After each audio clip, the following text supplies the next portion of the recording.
Isang mapagpalang gabi sa lahat.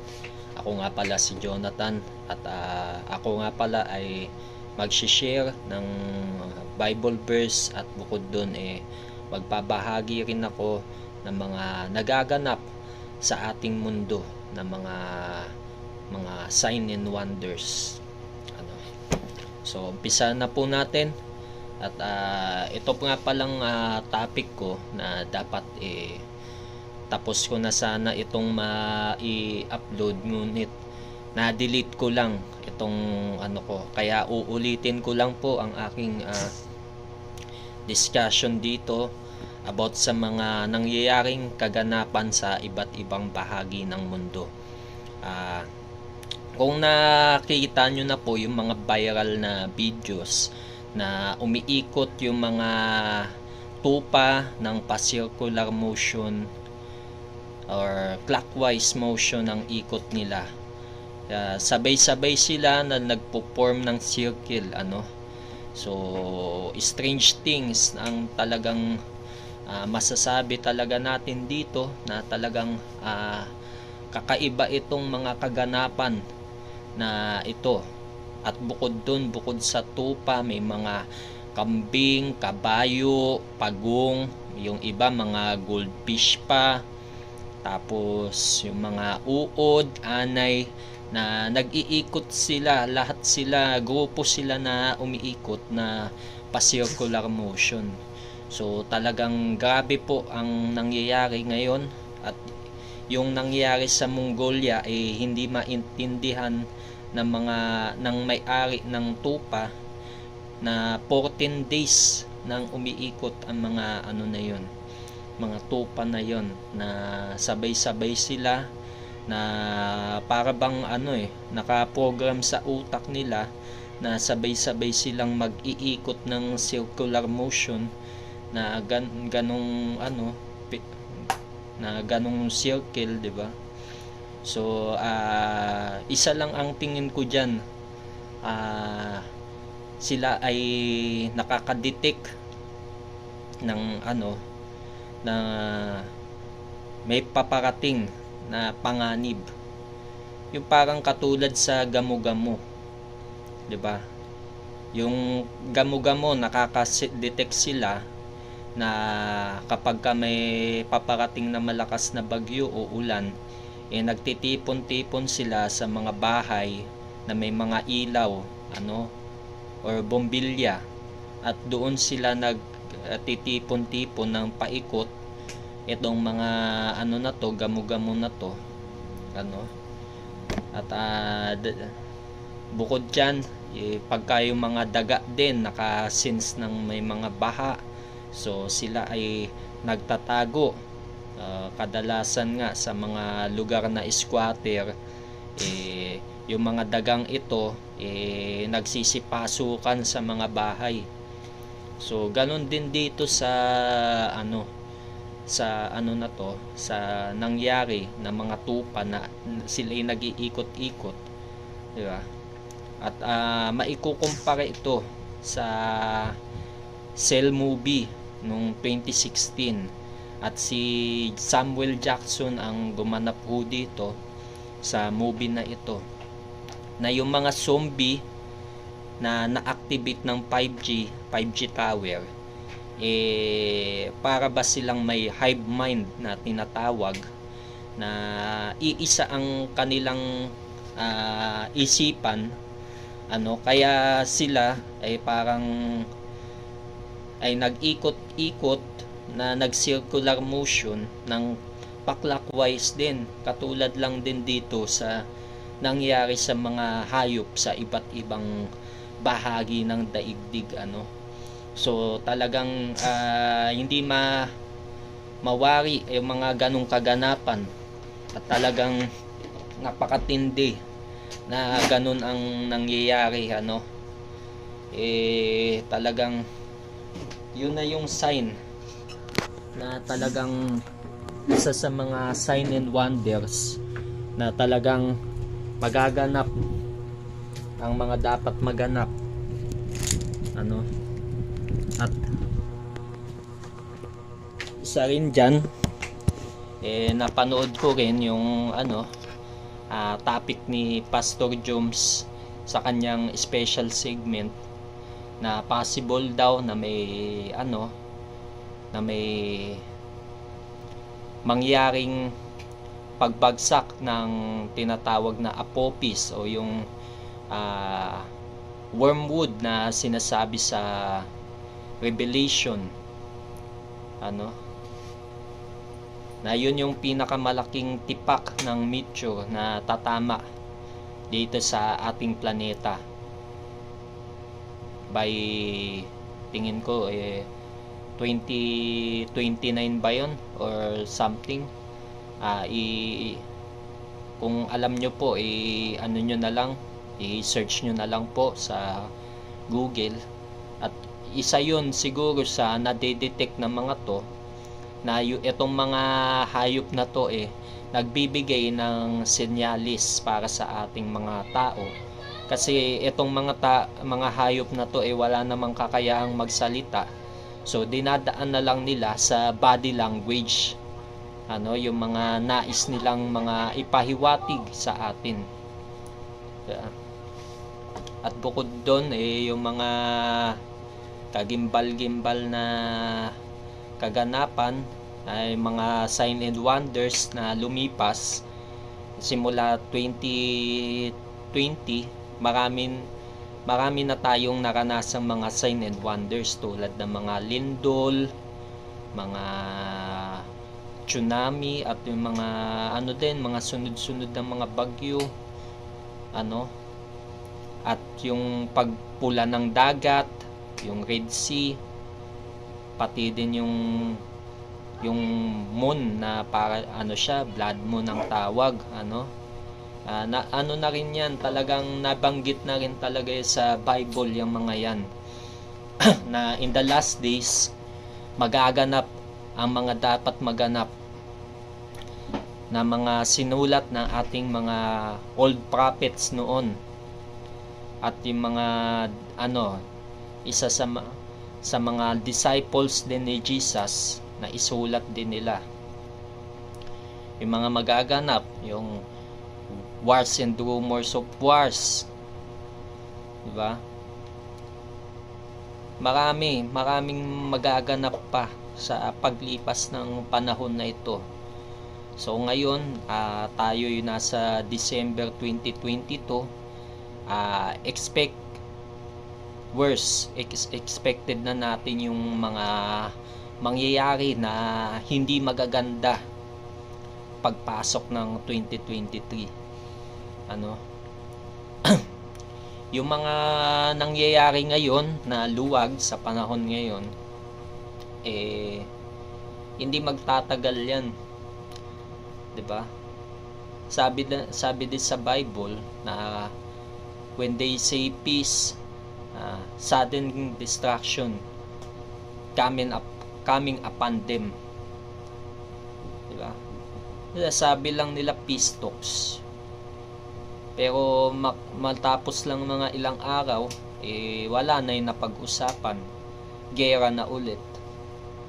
Ganun lang yan. Talagang dito sa mundo pinaiikot-ikot lang tayo, 'di ba? Dahil malakas ang kapangyarihan ng ng higher authority dito sa mundo, 'di ba? Kasi si Satan ang may-ari ng ang Diyos ng mundong ito, 'di ba? Dito siya tinapon para maghari-harian, para i-deceive ang maraming tao, 'di ba? Kaya nga gumamit siya ng ng tusok o yung karayom para mapasa kanya yung likha ng Diyos o yung image ng Diyos. I-destroy niya ang image ng Diyos at aangkinin niya ito bilang kanya. Kasi nga 'di ba, na yung mga bakulam dinedestroy niya yung image ng Diyos, which is maling-mali. kung tat kung isipin natin, dahil sa panahon natin ngayon laganap yung pag-alter ng mga DNA sa pamamagitan ng injection, diba? At matagal na tayong matagal na nilang predict yan sa mga magazines pa lang, na yung cover nila injection na mag-change ng DNA, na yung genetical structure ng ating katawan i-alter nila at papalitan nila ng bago. Yung original sirain nila at idudugtong nila yung bagong DNA, 'di ba? Na magche-change sa structural form ng ating genetics. So ganun kagrabe ang adhikain ng kaaway, na i-destroy ang image ng Diyos. Ganun ka lala ang kanyang ginagawa. Talagang sukdulan na ang kasamaan ng tao sa mundo. Kasi yung mga tao ngayon nagpipiling Diyos, lalo na itong mga scientists na nag-create ng mga mga mRNA na yan, na tusok, talagang sukdulan yung nila parang walang konsensya itong mga taong ito na gumawa ng mga bakulam na yan. Kaya tayo yung mga Kristiyano, o sa mga hindi pa Kristiyano na nakarinig na itong live na to, habang may panahon pa, manumbalik kayo sa ating Panginoong Hesukristo, tanggapin siya bilang Lord and Savior, at magsisi sa inyong mga kasalanan na inyong ginagawa. Kasi talagang tayo, although simula nung pinanganak tayo dito sa mundo, itong kasalanan minana natin sa ating mga ninuno. Baga kasi yan hereditary kasi ang natin, kumbaga yung halimbawa yung lolo natin ay isang makasalanang tao, may mga original sin siya na nagawa dati, pwede ring manahin yan ng kanyang saling lahi, diba? Baga mapapasa yan sa mga traits, diba? Yung traits nung lolo mo pwedeng mapunta sa iyo. Halimbawa, yung lolo mo may sakit na heart attack, ay heart disease, ganun. O sa mga susunod na salinlahi, pwedeng ganun. Halimbawa, yung isa pa, yung lolo mo, kung ang lolo mo may hepatitis B, yung susunod na generation, pwedeng mamana yan na magkaroon din ng hepatitis B pagdating niya sa adult age, diba? Ganun yan. Baga ganun din dito sa minana nating mga kasalanan kila Eva at Adan sa Genesis chapter 3, na mababasa natin na sila'y kumain ng ng pinagbabawal na bunga, o yung bunga ng Tree of Knowledge. Matagal na nag-warning ang Diyos sa atin sa mga bagay na delikado na dapat hindi natin tinatanggap sa ating katawan. Yung una, yung ninuno nating si Eva at Adan, di ba? Sinabihan sila ng Diyos na huwag kakainin yung bunga nun ng puno ng karunungan sa mabutit masama. Ngunit sila'y natukso. Tinukso sila ng ahas. At ang unang natukso ay ang babae, si Eva. At sinunod na lang ni Adan. Kasi ang nangyari parang naging under si Adan ni Eva. Kumbaga nung panahon na yon uso na rin ang under, 'di ba? Panga-under ng kababaihan sa kanilang mga kasintahan o asawa. Naulit lang ngayon.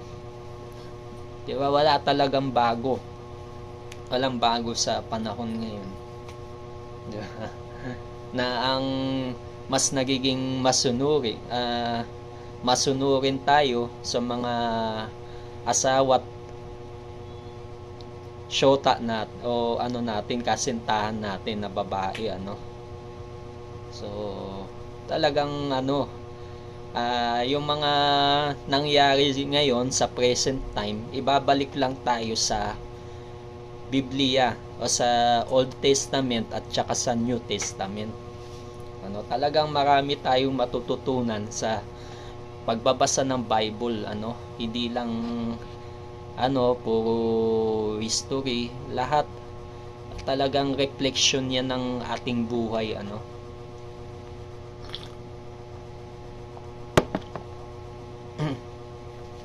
Kaya mahalaga talaga na pag-aralan natin ang Biblia. Kasi ito yung pagkain ng ating kaluluwa. Yung Matthew 4:4 na hindi lamang nabubuhay sa tinapay ang tao kundi sa bawat salita ng Diyos. Diba? Kasi pag dumating ang oras na binawal na itong Biblia, kasi yung yung binabanggit ko, mapapanood ito sa movie ng The Left Behind movie, na yung part 3 nun, luma na yung movie na yun, yung part 3 nun, hinuhuli yung mga taong naiwan sa rapture. Hinuhuli sila kapag pinaghinalaan sila na may dala silang Bible. So talagang bawal ang Bible sa panahon na yun. At inuumpisahan na yan dito sa ating sa mga social media, si BF or si best friend, 'di ba? Baliktarin nyo yon, si BF or si FB. Binabawal na niya yung mga religious beliefs and political beliefs natin, mga tao. So unti-unti nawawala na ang ating kalayaan sa pagpili ng ating mga aanibang religion, diba? Pagdating ng oras, shiner mo si Jesus Christ, at kapag ikaw ay nagbabahagi ng salita ng Diyos about kay Jesus Christ, ikaw ay dadakipin na lang. Ganon ang mangyayari sa panahong ito. Although ngayon, hanggat pwede pa tayong magbahagi ng salita ng Diyos, magbahagi na tayo habang may hininga pa tayo. Sa anumang kaparaanan, live streaming man, personal man, live public evangelism, o kahit magbahay-bahay ka man, depende sa kaya ng kakayanan natin, abutin na natin ang mga tao. Kung ayaw nilang makinig, edi ang mahalaga masabihan natin sila at hindi tayo nagkulang sa kanila. Basta tayo nag-warning sa kanila at tayo pinagtawanan. Nakakalungkot lang isipin na ganun, na tayo'y nagsasabi ng katotohanan, ngunit kung minsan tayo'y tatawanan at May time yung iba malala, yung babastusin pa tayo. Ganun talaga ang makakaranas tayo ng matinding persecution sa panahon na ito. At yun yung balik tayo doon kila Ebat Adan na sila'y natukso ng ahas. At nung nakain nila yung bunga na yon, nabuksan ng isip nila sa mga makamundong bagay. At bukod doon, namulat sila sa kasalanan. Na hanggang ngayon, yun ang ating minamana. Kasi sila ang pinaka pinuno natin sila Ebat Adan 'di ba? Sila ang ang nagdala sa atin sa sangkatauhan, 'di ba? Sila ang nagparami ng populasyon sa mundo. So, kaya yung lahi natin sa kanila galing, 'di ba? Sa lahi nila Noah, nila Abraham, sa mga anak niya, kumalat lang sa iba't ibang bahagi ng mundo. 'Di ba? Kaya talagang hindi tayo makaiwas din sa kasalanan, at kahit ako ay nagkakasala pa rin.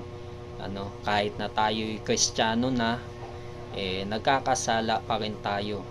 Ngunit sa pag-ibig ng ating Panginoong Hesus, tayo'y pinalaya na niya basta tayo'y tumanggap sa Kanya at ihingi natin yung mga tawad na ating nagagawa. Kasi talagang may time hindi talaga maiwasan at ginugulo talaga ng kaaway ang ating mga buhay. Ayaw kasi ni Satan ng ganito, naririndi siya kapag Word of God ang pinag-uusapan. Kaya dapat tayo magpakatatag tayo.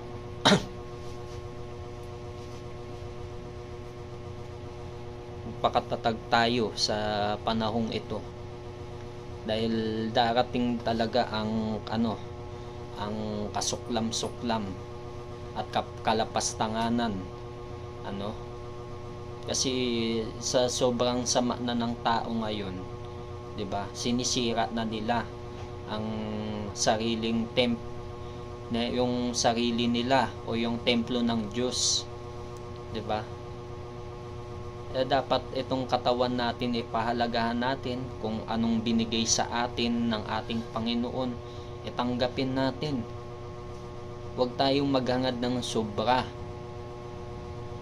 sa kalooban ng Diyos. Kasi ito na yung binigay niya. Halimbawa, pinanganak tayong lalaki o babae, tanggapin natin. Yung problema sa iba, nagiging na-impluwensyahan ng kabaklaan at katomboyan pasensya na sa aking babanggitin ngayon, dahil sumobra na ang tao, sumobra na sa kanilang kasalanan, diba? Paparid-parid pa sila ng mga rainbow nila, diba? Ano bang ibig sabihin niya ng rainbow na yan, diba? Yung rainbow na yan, diba, dapat ginagamit na simbolismo ng LGBTQ para ipakita nila na sila'y malaya na sa mata at natanggap na sila ng maraming tao. Nilalantad nila ang sarili nila sa public, magpaparada ng ganun na may mga rainbow, at na nilalantad nila ang kanilang mga kabaklaan at katumbuyan, na hindi nalulugod ang Panginoon sa mga ganyang bagay, diba? Hindi ko kayo hinuhusgahan, mahal namin kayo mga LGBTQ member. Kaso kailangan ko lang sabihin ito upang malaman ninyo ang katotohanan na walang ibang nilikha ang Diyos kundi babae ay lalaki at babae lang. Walang gitna, walang kung ano-ano. 'Di ba? Walang bakla at tomboy, walang bisexual. Yung homosexuality na yan pauso lang yan ng dyablo. 'Di ba? Kinukurap kasi ng dyablo ang isip ng bawat tao na wala sa Panginoon. Kaya ang inumpisahan nila yan sa pamamagitan ng pagpapalabas nila ng mga homosexual, na may mga palabas na ang tema ay may mga homosexuality, at laganap yan sa panahon natin ngayon. Inumpisahan yan ng mga Disney, ng mga Hollywood, ang mga kabaklaan na yan. Diyan magaling ang Hollywood sa pagsisingit ng mga LGBTQ karakter. Diba? Ganun sila katindi na bawat movie na lang kailangan may mga bakla at tomboy na magkasintahan, nag-holding hands at naghahalikan, yung same sex. 'Di ba? Tama ba 'yun na ganyan pinapakita nila sa mga viewers, especially may mga nakakanood pang mga bata? 'Di ba? Hindi yan maganda sa paningin ng bata. Yung mga maling ginagawa ng mga matatanda sa mata ng bata parang okay, normal. Kaya paglaki ng bata, iniisip niya, okay naman maging bakla. Matatanggap din ako ng parents ko paglaki ko. 'Di ba? Ganun ang nagiging mindset ng kabataan ngayon sa kanyang paglaki dahil nakanood siya ng mga ganun, at especially may mga nakasalamuha siya ng mga kaklase niyang mga bakla. 'Di ba? Hawa-hawa na. Ano nang nangyari sa ating mundo? 'Di ba? Grabe na ang kasamaan. Biruin mo, lalaki ka, magdadamit ka ng pambabae, at nakarampa ka na bikini. 'Di ba? Ang sagwa tingnan. Hindi nakakalugod sa ating Panginoon yung mga ganyang pinagagagawa nyo.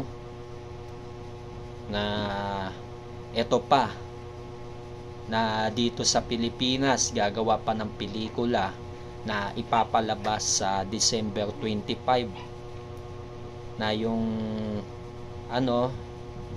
na ang magde-direct si Joel Lamangan. Itong pelikula na to na may tema na LGBTQ, ang gaganap si Jake Cuenca, at makikita sa pelikula na yon na si Jake Cuenca ay nakikipaglaplapan sa kapwa niya lalaki. So talagang nung nakita ko yun, talagang nakakaramdam ako ng holy anger sa mga artista na to. Basta na lang ba para lang sa pera, lalaking lalaki ka tapos tatanggap ka ng ganyang project na makikipaglaplapan ka? 'Di ba? Nasayang lang yung kagandahang lalaki ninyo, na imbis na sa babae kayo na makipaghalikan, sa kapwa lalaki pa. 'Di ba? Sabi ko, kasuklam-suklam talaga. Mauulit yung panahon ni Lot, nung time na sinunog ng Diyos ang Sodom at Gomora. Si Lot pinatakas ng Lord dahil nagwarning na ang ang Diyos na susunugin niya yung bayang yun. At sinama niya ni Lot yung kanyang 2 anak na babae, yung asawa.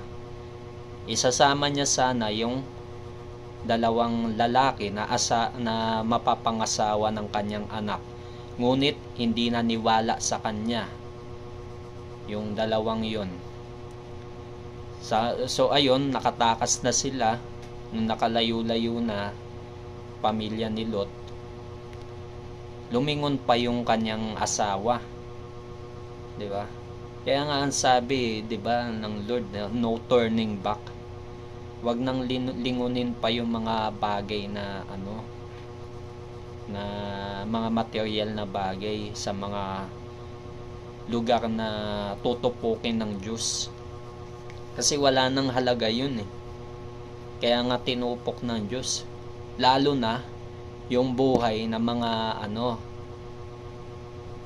ng mga gumawa ng kasuklam-suklam. 'Di ba?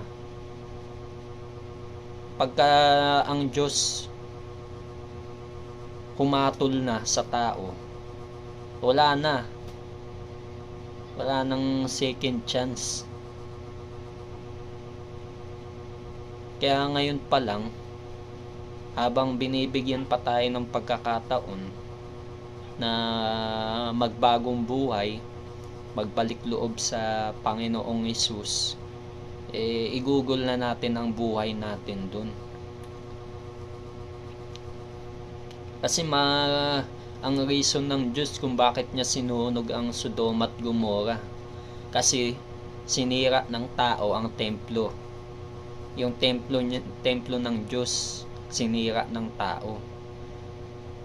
Biruin mo, saan ka nakakita na lalaki sa lalaki nakikipagtalik sa isa't isa?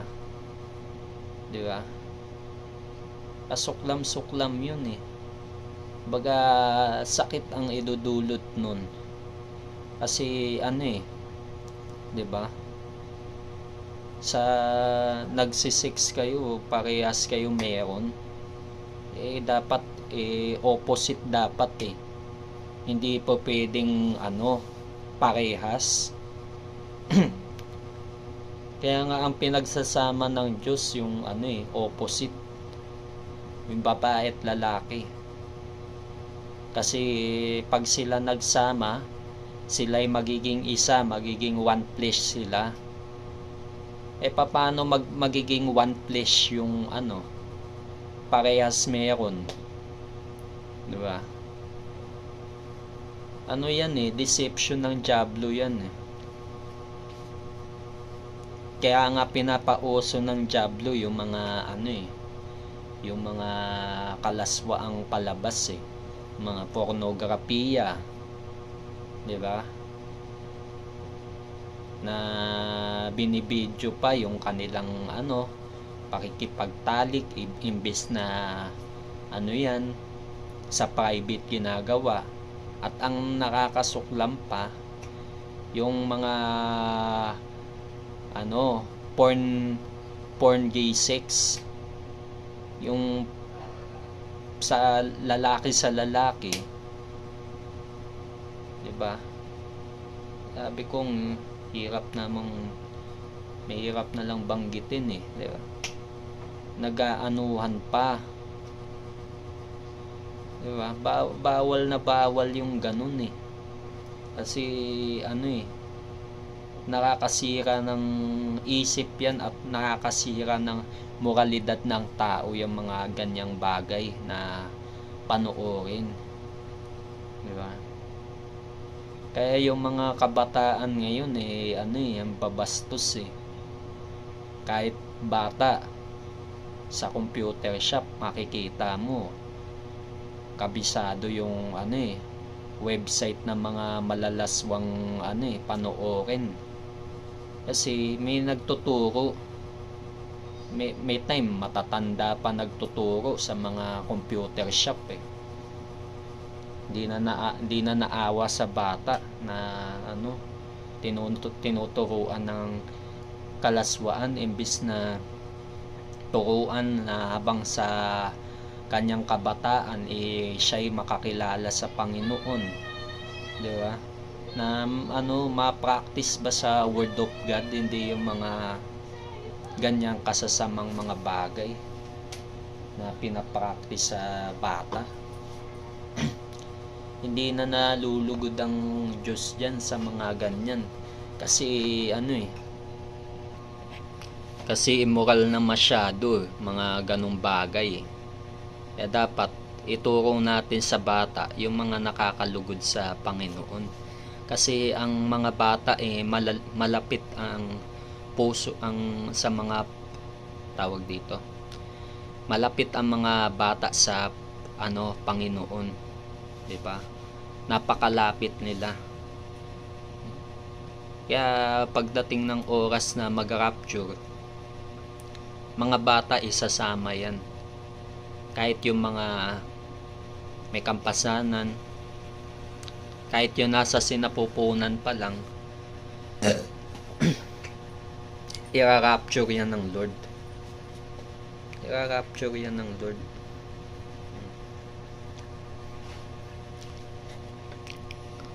Kaya dapat tayo talagang mag-apoy na kay Kristo habang may panahon pa. Kumbaga tayo man ay nakakaranas ng mga matinding kapigatian, hanapin natin ang kapahingahan sa ating Panginoong Hesus, na siya ang nagbibigay ng kalakasan sa araw-araw, diba? Pati sa paggising natin, sila yung dahilan bakit buhay pa tayo. Kasi pinapahintulutan pa ng Lord na tayo'y mabuhay, upang kasi ang Lord umaasa din na tayo'y manumbalik sa Kanya. Kasi ang kasalanan ang nagpapalayo sa tao sa Diyos, diba? Hindi yung dahil sa sarili nating kagustuhan, hindi na natin nagagawa yung kalooban ng Lord.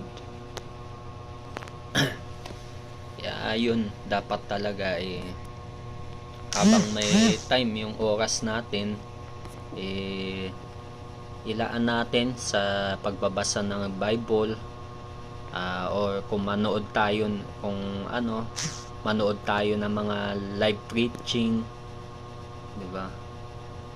Doon na lang ilaan natin buhay natin habang tayo may panahon pa sa mundo, hanggat kasi kaya lumuwag ang panahon, kasi binibigyan pa tayo ng panahon ng Lord para makapagbahagi ng salita ng Diyos, diba? Kahit i-share lang natin yung mga mga preaching sa YouTube, sa Facebook, yun na lang. Kasi darating ang oras, wala na okay. Kawawa naman ng mga hindi makarinig. Pwede nga lang isa-isahin ko yung mga kasong hirap naman, mga naka-add sa akin sa Facebook, napakaraming hirap isa-isahin na ipag-chat yun. Ang magagawa lang talaga natin, i-share na lang sa sa mga wall, ganun, para makita ng mga mga manunood, tsaka mga kamag-anak natin, diba? Ma-sharean natin. Di ko man sila ma-sharean ng personal dahil malayo sila, sa mga ganitong video na lang ipasa natin. Yun na lang talagang paraan din, gawa-gawa na lang tayong paraan.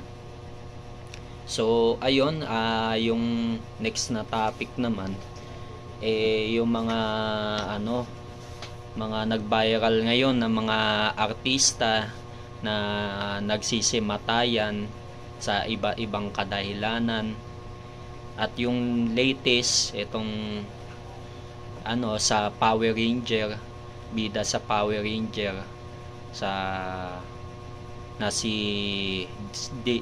Jason David Frank, ano na sikat din noong 90s at palagi ko rin itong pinapanood nung mga panahon na yon. Naalala ko lang kasi kabataan ko din to, at kung bakit ko ikikwento itong ano na to, viral na to na celebrity na namatay na, kasi ito daw ay nag-suicide itong artista sa Power Rangers Mighty Morphin na si Green Ranger, ano, at matanda na rin siya, mga magsi-50 na rin. Ang kadahilanan kung bakit siya namatay dahil siya nag-suicide, ano, dahil na heartbroken at na depressed, niwalayan ng kanyang asawa, dinivorce, diba? Kaya siguro sa sobrang hindi kinaya ng kanyang isipan, nagpakamatay siya. Yun nga lang, hindi nakakalugod sa Lord na kitilan natin ang sarili nating buhay, kasi ano na rin yan, matatawag na rin yan na murder, yung suicide na yan, ano. At isa rin yan sa mahigpit na pinagbabawal ng Lord, na kitilan ng ating sariling buhay, dahil mapapasa impyerno talaga ang kaluluwa natin kung yung papatayin natin ang sarili nating lakas, kung gigilitan natin ito, no, na hindi ka naman diba, marami namang kaparaanan para ma-relieve ang iyong depression, diba? Kung mausap ka sa iyong mga kamag-anak, mga kaibigan, magpa-moral support ka, at bukod doon, kung hindi man kaya nilang i-relieve ang iyong pain sa kanilang mga advice, pag-pray mo sa Lord na yung iyong mga sakit ng loob mawala. Doon tayo lumapit sa Lord, kasi ang Panginoon lang natin ang makakapagpagaling sa ating mga nararamdaman, especially sa sakit sa puso, yung mga hindi magagandang natin, experience natin, 'di ba? Yung mga bagay na makakaapekto sa ating emotion, natin 'yan, ilapit natin sa Lord. Kasi yung ang isa din sa mga gumawa nung mga suicide na yan, yung si Haring Saul, na ginilitan niya ang kanyang buhay gamit ang matalim na bagay, di ba? Kaya naging hari si David, kasi si Saul Haring Saul nagpakamatay. Kaya yun ang mahirap pagka tayo nade-depress, talagang masakit. Hindi mo rin naman basta-basta ma-comfort yung taong nag-undergo nitong nasa impluwensya ng depression, kasi talagang matindi ang pinagdaraanan niya, diba? Kahit lumapit ka sa psychiatrist, gagastos ka lang, bibigyan pa ng mga gamot na although hindi naman natin sinisiraan yung mga ganyang tao, pero dapat much better sa Lord tayo unang lumapit, para relieve natin yung ating mga sakit sa puso, sakit sa kalooban, diba? At itong mga ganitong palabas ng mga Power Ranger, kung iisipin mo, maganda sa paningin ng bata, Sikat itong ano na to artista na to ano. Kaya yung kung tayo man iidolo sa mga ganyang tao, mas mabuti na wag na lang siguro, kasi ano yan parang para mo pa rin ginudyos yung mga ganyan, yung pag-idolize sa mga artista, na yung iba sa depress, nag-a-addict, pag hindi na kayanan nagpapakamatay.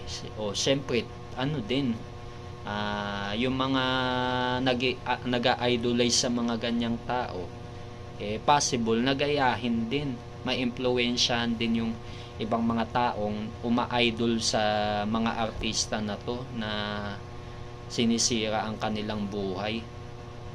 Katulad na lang nila Aaron Carter, yan, napakasikat yan noon na singer nung kabataan niya. Ngunit sinayang niya lang, nilustay niya lang ang kanyang yaman, mga kanyang kinita sa pag-a-addict. Halata namang nag-a-addict kahit hindi ko pa na-research na siya ay nag-a-addict, dahil mahalata din sa itsura, kasi sinira niya yung templo ng Diyos di ba?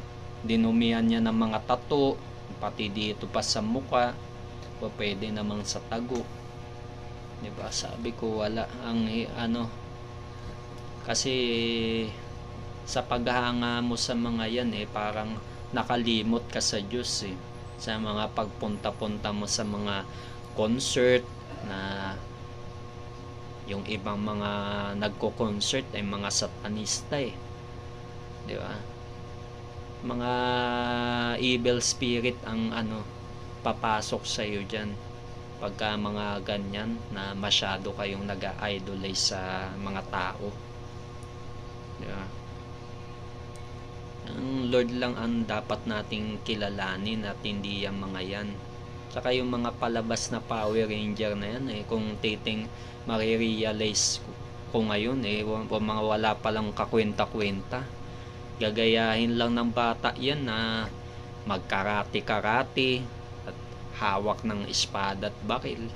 Matuto pang maging bayolente ang bata sa paglaki niya sa mga ganyang panoorin dapat nga hindi na pinapanood yan sa mga bata, kasi ano yan nakakapag-trigger lang yan ng pagiging ng mga bata pagiging violente, diba? Kaya mahirap na dapat ang imbes na ang ipanood natin sa mga kabataan mga ganyang palabas, yung Word of God na lang o Superbook, magbasa, turuan sila magbasa ng Bible,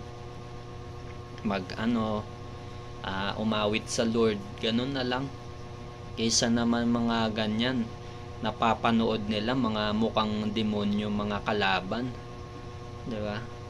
Tampapangit pa ng mga itsura ng mga kalaban ng Power Rangers, di ba?